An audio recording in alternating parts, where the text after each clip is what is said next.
दोस्तों नमस्कार, मैं हूँ किरण कुमार कुशवाहा और एक बार फिर से हाजिर हूँ एक नए वीडियो के साथ। केके एजुकेशन के मेरे चैनल में आप सभी का स्वागत है। जो मेरे चैनल पे नए हैं, कृपया वो सब्सक्राइब करें और वीडियो अच्छी लगे तो लाइक ज़रूर करें। टैली पार्ट 6 के वीडियो में आज हम बात करेंगे सेल्स और एसईजेड सेल्स के बारे में। सेल्स में हम बात करेंगे नॉर्मली आज के टाइम में देखने जाएँ तो 3 तरह के सेल होते हैं, B to B sale, B to C sale और B to G sale. B to B sale का मतलब है कि जहाँ पे व्यापार बिजनेस से बिजनेस को होता है उसको बी टू बी सेल कहते हैं। तो बी टू बी सेल जहाँ पे होता है वहाँ पे जो प्रोडक्ट और सेवाओं का रेट उसी प्रकार से तय किया जाता है। उसमें के अंदर जो रेट तय किया जाता है वो बिना जीएसटी वाला होता है। फॉर एग्जाम्पल यदि किसी दो बी टू बी के बीच में कोई रेट तय हो रही है तो उस चीज का रेट जो है 10 रुपए है तो सामने डील भी 10 रुपए की होगी, 10 रुपया प्लस जीएसटी होगा। तो बिल जो बनेगा उसमें जीएसटी जो लगता है तो बेचने वाले को भी और खरीदने वाले को भी, दोनों बिजनेस पर्सन है, इसके लिए बेचने वाला बिल में यदि जीएसटी लगाता है तो खरीदने वाले को वो जीएसटी क्रेडिट मिल जाती है, तो वहां पे फर्क नहीं पड़ता है। लेकिन सेम स्थिति यदि हम रिटेल काउंटर पे जब होती है, जहाँ पे बात बी टू सी की होती है, जहाँ पे बिजनेस पर्सन सेल करता है और खरीदने वाला कस्टमर रिटेलर होता है जो जीएसटी में रजिस्टर नहीं है, तो रजिस्टर नहीं है तो इसके लिए वो जीएसटी क्रेडिट नहीं ले सकता है। तो ऐसी स्थिति में आपस की जो डील होती है वो फाइनल रेट की डील होती है। जैसे कोई प्रोडक्ट है 10 रुपए का, 10 रुपए प्लस जीएसटी लगाने के बाद उस प्रोडक्ट का रेट 12 रुपया हो रहा है, तो दुकानदार सीधा कस्टमर को बताएगा कि इस प्रोडक्ट का रेट 12 रुपया है। वो कस्टमर को ये नहीं बता सकता है कि इस प्रोडक्ट का रेट 10 रुपया है प्लस जीएसटी है।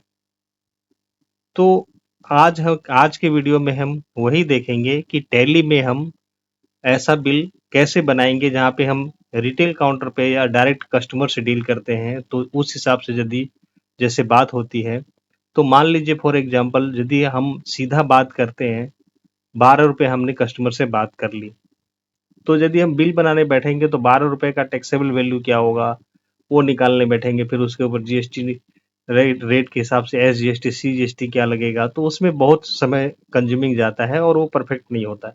तो उसके लिए टैली में एक फीचर है जीएसटी इंक्लूसिव का। हम आज की वीडियो में उसी के ऊपर बात करेंगे और वही देखेंगे कि हम वो बिल कैसे बना सकते हैं। तो आइए हम देखते हैं कि वो बिल कैसे बना सकते हैं। तो इसके लिए सबसे पहले वाउचर में जाएंगे। वाउचर में देखिए कहीं पे भी कुछ भी चेंज करना हो या कुछ भी करना हो तो देखिए कहीं जैसे सेल के लिए हमको कुछ चेंज करना है तो हम जैसे ही सेल का खोलेंगे तो यहाँ पे कॉन्फ़िगर आता है F12 से, तो इसके ऊपर हम जाएंगे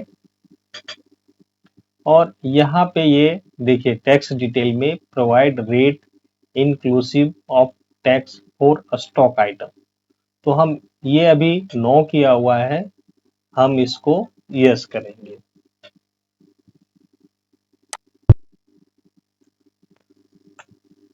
हम ये फीचर जैसे ही चालू करेंगे तो हम सेल का जब हम बिल बनाएंगे तो वहां पे हमारे पास एक अलग से ऑप्शन आएगा, हम वहां पे फाइनल रेट 12 रुपए डालेंगे तो वो ऑटोमेटिकली उसका रेट टैक्सेबल वैल्यू प्लस वो सब ऑटोमेटिकली टैली निकाल लेगी।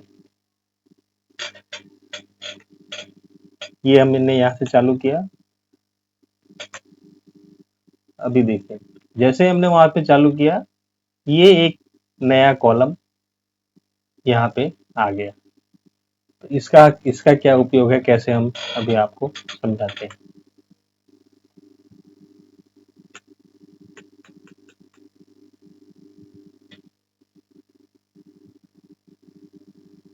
एक ड्राइंग पेपर है, 100 पीस है। हमने कस्टमर से बात किया कि ये आपको 20 रुपए में पड़ेगा एक पीस, तो हम यहाँ पे 20 रुपए डालेंगे जितना हमने फाइनल किया है कस्टमर के साथ, जो फाइनल रेट हमको हमने कस्टमर को टैक्स के साथ बताया, वो हमने यहाँ पे 20 रुपये जैसे ही डाला, ये देखिए ये उसका टैक्सेबल वैल्यू निकाल लिया है और ये जीएसटी भी उस हिसाब से निकाल लिया।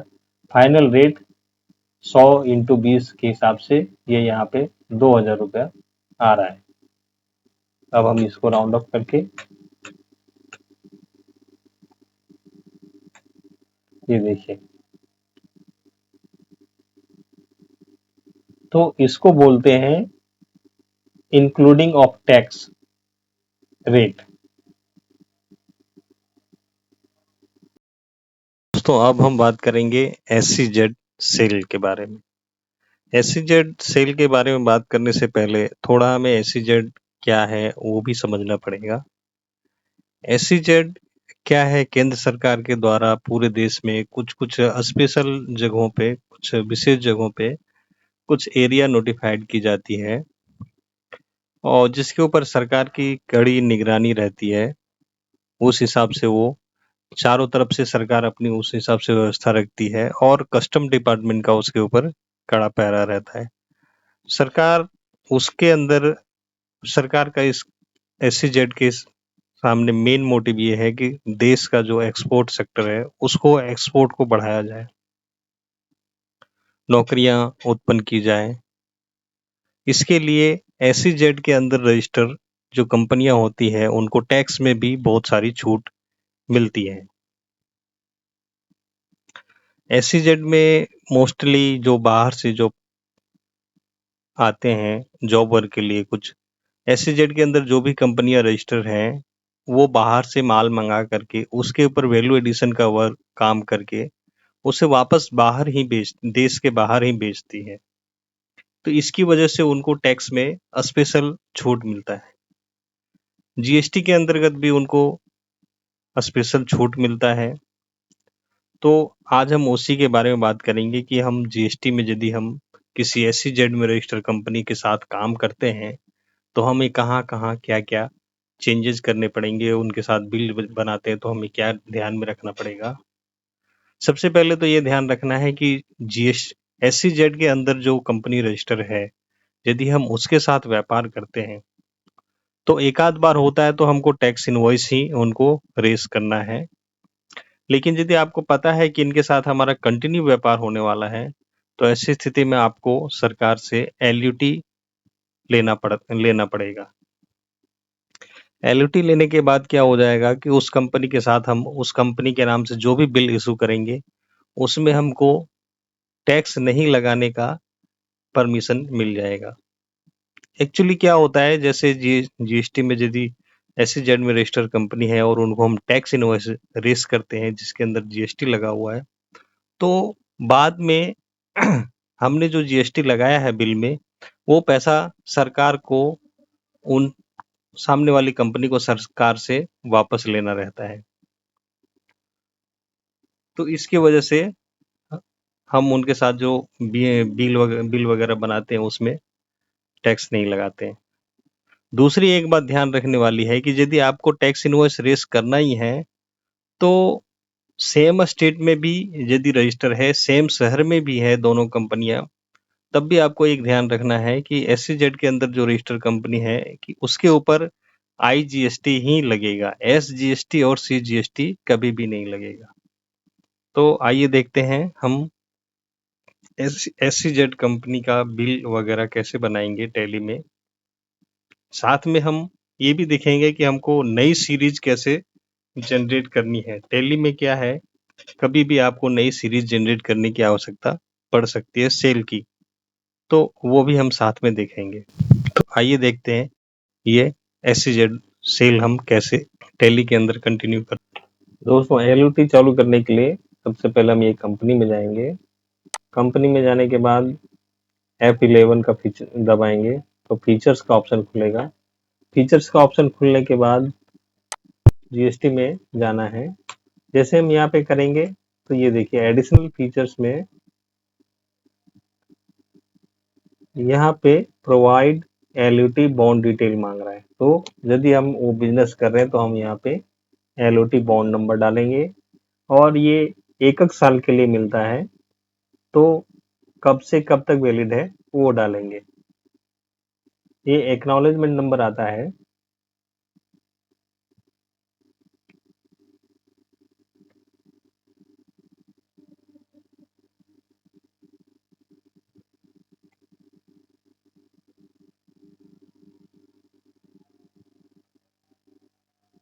एक साल के लिए वैलिड है, हमने वो ऐसा पे डाल दिया।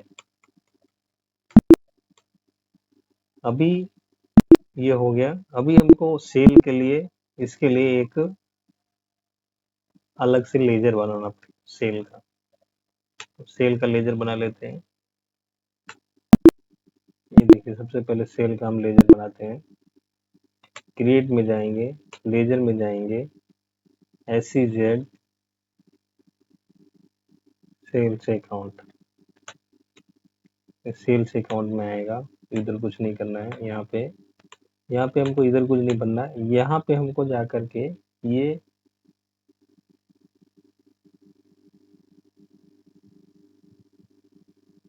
LUT बॉन्ड सेलेक्ट करना है। सर्विस, इधर कुछ आएगा नहीं। हमको एक नया वाउचर क्रिएट करना पड़ेगा सेल। तो हम नया वाउचर क्रिएट करते हैं। क्रिएट में जाएंगे, वाउचर टाइप में यहाँ पे लिखते हैं सेल SEZ।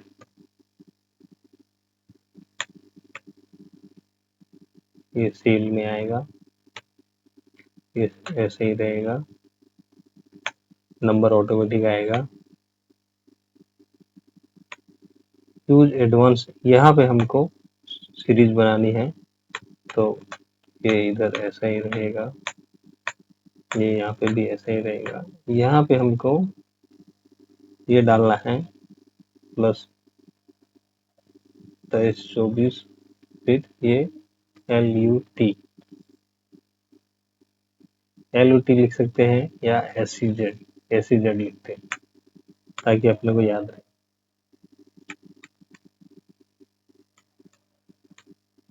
प्रिंटिंग चाहिए,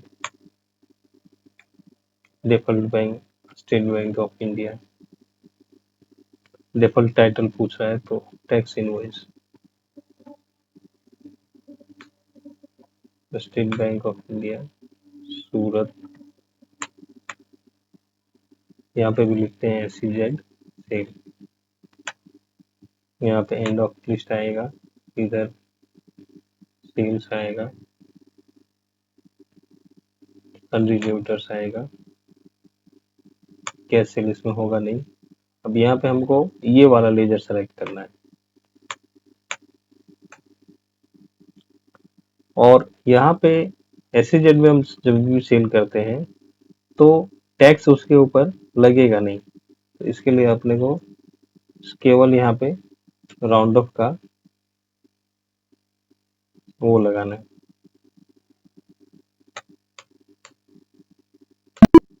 ये हो गया। अभी SEZ के लिए हमको एक अलग से पार्टी क्रिएट करनी है, तो हम एक पार्टी क्रिएट कर लेते हैं। ENTERPRI enterprise solution.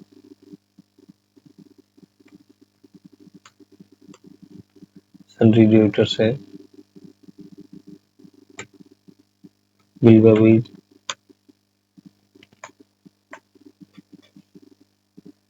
SEZ सूरत, पिन कोड 394230, पिन नंबर वगैरह जो भी है, CTSP XYZ PEN। रेगुलर के अंदर रजिस्टर है 24XYZPE2254N6ZM। यहाँ पे सेट अल्टर GST करना है। यहाँ पे रेगुलर आ जाएगा। SSC इज अदर टेरिटरी, ये पूछता है। ई कॉमर्स ऑपरेटर नहीं है। Consider party demand export of purchase, party type, यहाँ पे हमको ये सेलेक्ट करना है SEZ। ये पार्टी का रजिस्ट्री नंबर हो गया। ये पूछ रहा है ट्रांसपोर्टर है, तो ट्रांसपोर्टर नहीं है, तो हम इसको नो ही रहने देंगे। ये हो गया, हमारी एक पार्टी क्रिएट हो गई। अब हम एक सेल्स इनवॉइस बना करके देखते हैं। वाउचर में गए, अभी ये सेल्स टैक्स इनवॉइस का है अपना सीरीज जो चल रही थी। अभी हमने जो नई सीरीज बनाई है SEZ के लिए, तो एक बार हमको वापस F8 दबाना पड़ेगा। F8 जैसे ही हमने दबाया, ये देखिए पहले ये और ये खुल रहा था, अभी ये तीसरा आ गया। अभी इसके अंदर वापस ये SEZ सील करेंगे, तो जैसे हमने वो किया पहला नंबर से शुरू होगा। अब हम यहाँ पे वो पार्टी को सेलेक्ट करेंगे।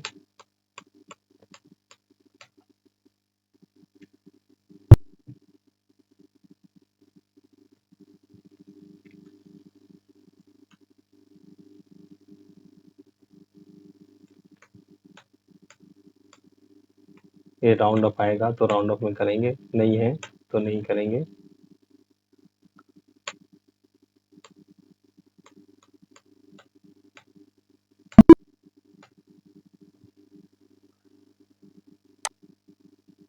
अभी देखिए क्या इफेक्ट हुआ, वो बिल में और ये बिल में सबसे बड़ा अंतर क्या है। ये देखिए ऊपर सबसे पहले ये लिख करके आता है supply meant for export, supply for SEZ unit और SEZ developers for authorized operations under bond और letter of undertaking without payment of GST। ये ऊपर सबसे बड़ा में लिख करके आता है, और इधर ये टैक्स नहीं लगा है ऐसा लिख करके आता है। तो SEZ में जब हम किसी पार्टी को यदि सेल करते हैं, तो पहली बात तो यदि हमने LOT बॉन्ड लिया है तो GST नहीं लगेगा, लेकिन यदि LOT बॉन्ड नहीं लिया है और तब उसके साथ हम बिजनेस कर रहे हैं, तो फिर IGST लगेगा यदि सेम एस्टेट में है फिर भी। जैसे गुजरात के अंदर ही यदि रजिस्टर है सामने वाली पार्टी, और पहली बार यदि वो हम हमारे साथ काम कर रही है, तो हम GST टैक्स का इनवॉइस का बिल बनाएंगे और उसके ऊपर GST चार्ज करेंगे। लेकिन GST जो चार्ज होगा वो SGST और CGST नहीं होगा, वो IGST चार्ज होगा। वो इसमें भी आपको दिख रहा होगा कि SGST और CGST चार्ज नहीं होता है। तो SEZ वालों में ये है कि यदि सेम स्टेट में ही दोनों कंपनियां रजिस्टर है, फिर भी वो IGST के अंदर सेल होगा। तो जब हम पार्टी का लेजर बनाते हैं, उस टाइम पे अपने को ये पता होना चाहिए कि ये पार्टी SEZ के अंदर रजिस्टर है या कैसे है, या ट्रांसपोर्टर है या क्या है। तो पार्टी की सारी इंफॉर्मेशन होने चाहिए, तभी आप उसका परफेक्ट लेजर बना पाएंगे और तभी उसकी रिपोर्टिंग परफेक्ट आपको मिलेगी। तो SEZ का सेल का भी हमने आज देख लिया। इनवॉइस का सीरीज का भी कैसे बनाते हैं वो भी हमने देख लिया। तो आज की वीडियो में बस इतना ही। अभी अगले वीडियो में फिर से मिलेंगे। धन्यवाद।